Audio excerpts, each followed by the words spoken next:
Bonjour à tous, je vous retrouve pour ma deuxième vidéo consacrée à mes jeux de cartes et oracles. Donc j'ai décidé de vous parler de deux jeux en fait de ma collection, qui sont tous les deux de la même illustratrice, ça se dit, du même auteur, de la même édition. Donc en fait il s'agit de cartes de Lucy Cavendish. Donc le premier s'appelle l'oracle des êtres d'ombre et de lumière. Alors, je le trouve simplement magnifique. Il est vraiment très beau.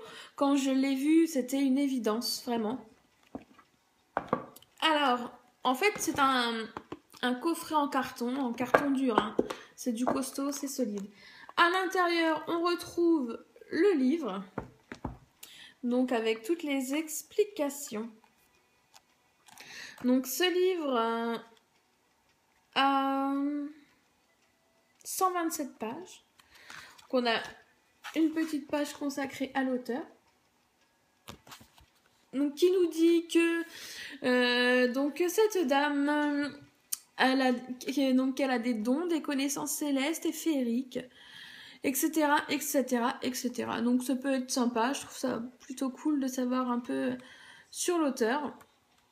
Ensuite, on a chaque carte, le numéro, les mots-clés et les descriptions selon les cartes plus ou moins longues. Je le trouve super complet comme petit bouquin. Donc vraiment top. Alors en plus, au début, on a des exemples en fait de tirage. Donc ça peut être pas mal quand vous ne savez pas trop par où commencer. Voilà en ce qui concerne le livre. Alors au début, on vous raconte un peu pour les aides d'ombre et de lumière, pourquoi le choix du thème, etc. Alors on va passer aux cartes. Alors le dos des cartes déjà. Le dos des cartes, alors il s'agit de l'ange alchimique, donc que vous retrouverez aussi dans le jeu. Très jolie carte, avec des trames de cartes argentées tout le tour. Alors elles sont larges et grandes, mais suffisamment pour pouvoir se manipuler, quoi, une taille raisonnable on va dire. Alors les cartes, je vais vous en montrer quelques-unes parce qu'elles sont vraiment superbes. Donc l'automne de la dernière chance. Juste sublime. Donc on voit une jeune fille vraisemblablement perdue, plutôt très triste. Donc elle est dans une forêt, donc on peut deviner que c'est l'hiver, il n'y a pas de feuilles sur les arbres. Mais ce qui nous laisse présager quand même qu'elle va aller de l'avant, puisqu'elle est habillée quand même chaudement pour affronter la situation et le climat, et qu'elle a une pomme dans les mains, donc on peut en déduire qu'elle ne mourra pas de faim.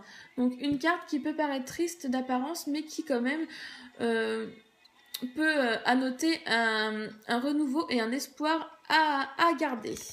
Et d'ailleurs, la phrase en dessous, c'est « Ne perdez pas espoir ». Celle-ci, très jolie carte. Alors après, des plus sombres. C'est un jeu quand même relativement sombre, mais qui me plaît vraiment énormément. Donc là, on a quoi? La fée du fanal. Alors ça, c'est pareil. On voit une mer très très agitée avec un bateau au loin, donc qui pourrait être perdu. Et en fait, la fée a des petites lumières à son aile et à sa main.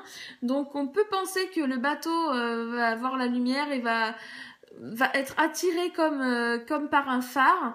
Cependant, cette fée va le tirer quand même dans une eau assez sombre et tumultueuse. Donc... est-ce le bon chemin à prendre? Je n'en suis pas sûre. Et donc la phrase c'est « Elle vous guide, mais dans quelle direction ?» Je ne vais pas vous dire toutes les phrases, ni toutes les significations. Je vais me contenter de vous les montrer, parce qu'elles sont juste magnifiques.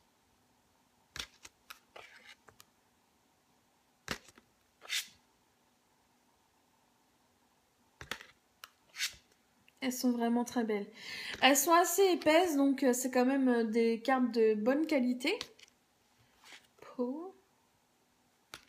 Elles sont vraiment très belles, très belles, très belles.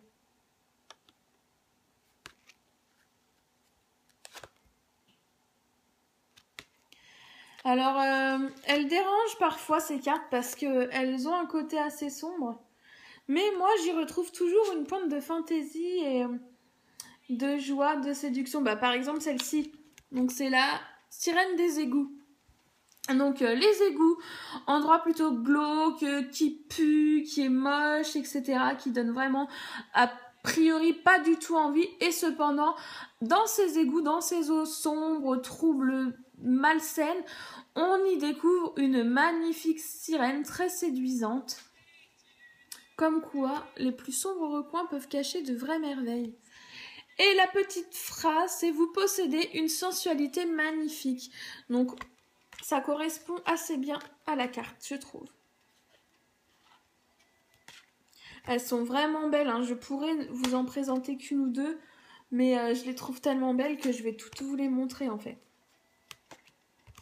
Bon, je vais aller un peu plus vite, quand même, parce qu'il y en a pas mal.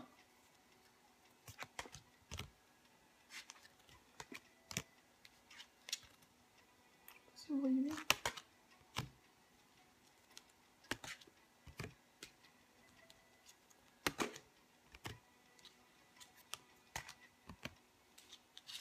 C'est un peu long, je m'excuse, mais vraiment, elles sont tellement belles que j'ai vraiment envie de vous les montrer. Pareil, regardez, elle se sent transparente, invisible aux yeux de tous, pourtant elle est là, elle est au milieu d'un jardin, on voit des légumes.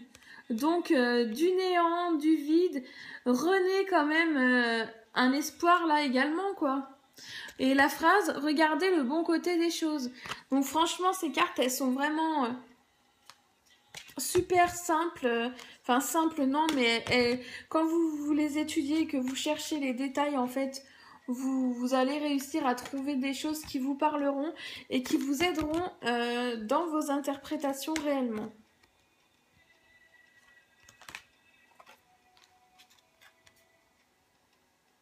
Elles sont... Ouh, pardon. Je dis pardon à ma carte.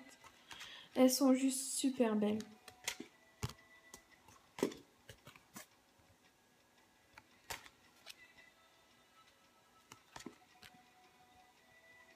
J'ai une tête de psychopathe quand je monte mes cartes. Donc voilà, on a fait le tour pour celle-ci. Donc, hop là, viens là. Elles sont vraiment très très belles. Je vous les recommande. Alors bien sûr, c'est pareil, hein, c'est un jeu quand même que tout le monde n'aimera pas, j'en conviens. Mais moi, il me parle vraiment. Il est très très beau. Il se compose de 54 cartes, il me semble. Que je ne vous dise 45, je vous dis des bêtises, 45 cartes. Il est vraiment très très beau. Donc ça, c'est le premier de Lucy Cavendish que j'ai acheté. Et elle en a plusieurs en fait. Et l'illustratrice, c'est important quand même que je vous la dise, c'est Jasmine Beckett Griffith. Elle fait des illustrations à tomber. Je sais qu'elle fait des posters, des t-shirts, ce genre de choses, mais vraiment des dessins de malade quoi. Et donc du coup... J'ai aussi trouvé l'oracle des métamorphes, donc de la même illustratrice, le même auteur, même édition, donc qui est juste magnifique également. Donc je vous ai pas dit le prix de l'oracle des êtres d'ombre et de lumière, il coûte 23 €. Ouh là là. Ensuite... Pareil pour l'oracle des métamorphes, on retrouve le petit bouquin qui je trouve est un petit peu plus épais. Alors il fait celui-ci 159 pages et donc là on vous donne encore le petit historique sur l'auteur mais également sur l'illustratrice que je trouve important parce qu'elle fait vraiment un travail exceptionnel. Elle fait des calendriers aussi si je ne m'abuse et là en fait... ce que je trouve sympa, c'est que on vous met la carte, les interprétations, etc. Mais dans tout le livre, en fait, il y a plein d'illustrations. Il est vraiment très très beau, en fait. Il est vraiment très très très beau. Déjà, les cartes sont très belles, mais vous voyez, vous avez des illustrations de part et d'autre, vraiment très joli, un livre qui est assez bien fait. Alors par contre dans ce coffret là on retrouve une petite pochette, alors ça je trouve ça sympa comme tout, parce que moi j'aime bien que mes cartes soient protégées, donc j'en ai pas pour tous mes jeux mais je trouve ça super cool. Donc là, hop là, la petite fée et sa chouette. Donc le dos est quand même plutôt joli. Alors on a également une trame, mais cette fois une trame dorée sur tout le tour des cartes. Pareil, même format, prise en main, quand même assez simple. Un chouïa plus petite ça aurait été top, mais bon, on va pas se plaindre non plus. Alors, regardez. Je vais vous les montrer également toutes. Hein. Ah, celle-là est magnifique.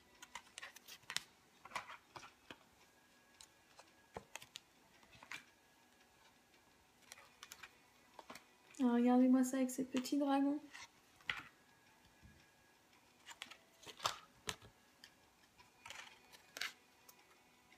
Alors, ce que je trouvais sympa vraiment, c'est les dessins. J'avoue que j'ai vraiment flashé par rapport aux dessins de ces cartes. Elles sont tellement belles.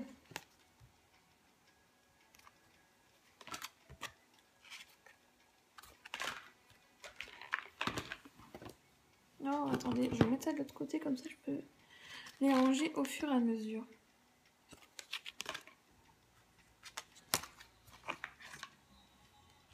Elles sont juste magnifiques. En fait, moi je trouve vraiment qu'il n'y en a pas une moins belle que les autres, elles ont toutes une beauté. Ça fait penser un peu à la reine de cœur, celle-là. Il y a des personnages, là, évidemment, hein, qui ressemblent à ceux du jeu d'avant. Puisque c'est le même illustratrice.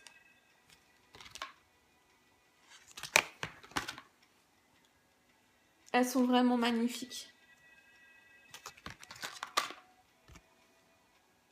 Et je trouve que chacun peut s'identifier à ce jeu.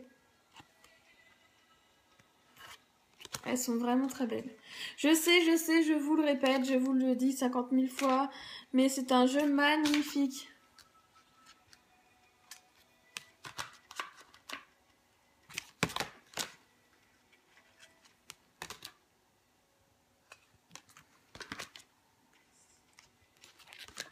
On arrive bientôt à la fin.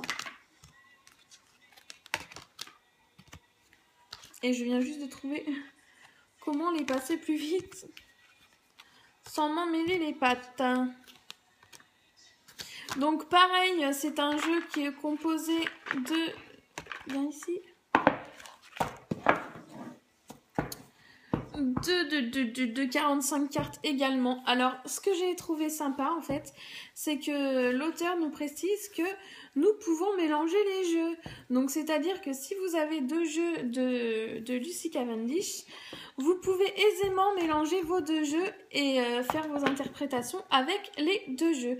Je trouve ça plutôt intéressant et plutôt pas mal comme procédé. Moi, j'aime bien...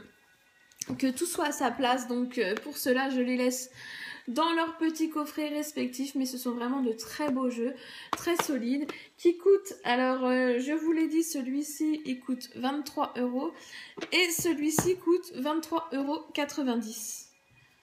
Donc voilà, de très bons jeux que je vous recommande. Il faut vraiment passer outre l'aspect un peu sombre. C'est un jeu, contrairement à ce qu'on pourrait penser, très lumineux et très positif. Il n'y a rien du tout de négatif dans ces jeux. Ils sont vraiment top, top, top et je les aime beaucoup. Voilà, j'espère que ma petite vidéo vous aura plu. Je vous invite à découvrir toutes celles que j'ai fait avant et à vous abonner sur ma chaîne. Voilà, je vous fais de gros bisous et je vous dis à très bientôt. Ciao!